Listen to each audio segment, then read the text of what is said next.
Bom, então vamos lá.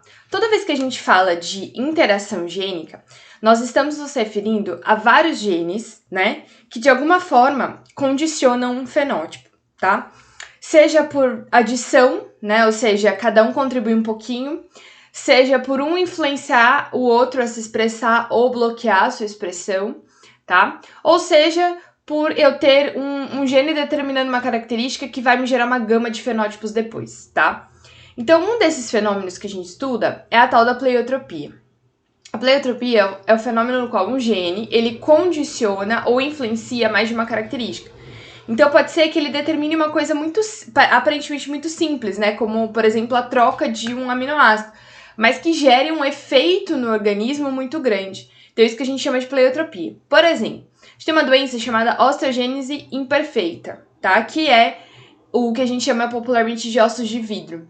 Ela é uma herança autossômica dominante, ou seja, o indivíduo que tem a característica passa para frente. Normalmente são originados de mutações novas, né? Porque um indivíduo com esse tipo de problema, ele não vai se desenvolver de uma forma muito adequada para a reprodução, tá? Então, na maioria das vezes é por mutações novas. O efeito primário, ou seja, o efeito genético molecular ali é uma deficiência, né? Numa proteína que gera alteração no tecido conjuntivo.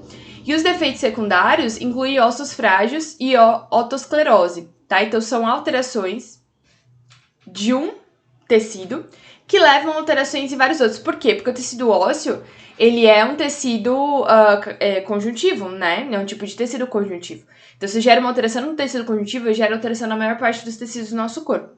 E esse, por exemplo, otosclerose seria uma alteração, né, nos ossinhos auditivos, né, nos ossinhos que estão dentro da orelha, que são responsáveis por passar informação, né, para o nosso cérebro para que a gente possa ouvir, tá? Então, às vezes as crianças têm esse problema. Um outro tipo de alteração condicionada pela pleiotropia é a fenilcetonúria, que o efeito pleiotrópico fica por conta de um gene autossômico recessivo, então é uma doença recessiva, tá? Então, tem um casal heterozigoto, por exemplo, pode ter 1/4 de chance de ter uma criança assim, que tem uma enzima defeituosa sintetizada que ela é incapaz de transformar a fenilalanina em tirosina. Tá, tudo bem, mas isso é um efeito na célula. Qual que é o problema disso, tá? Então, o efeito primário é que a enzima não faz esse processo. Maravilha. Só que efeito secundário a gente tem deficiência intelectual, pigmentação clara da pele, cabelo, olhos e, mais claros também, e diminuição da adrenalina e serotonina, tá? Então, são alterações ocasionadas por causa do defeito de uma enzima apenas.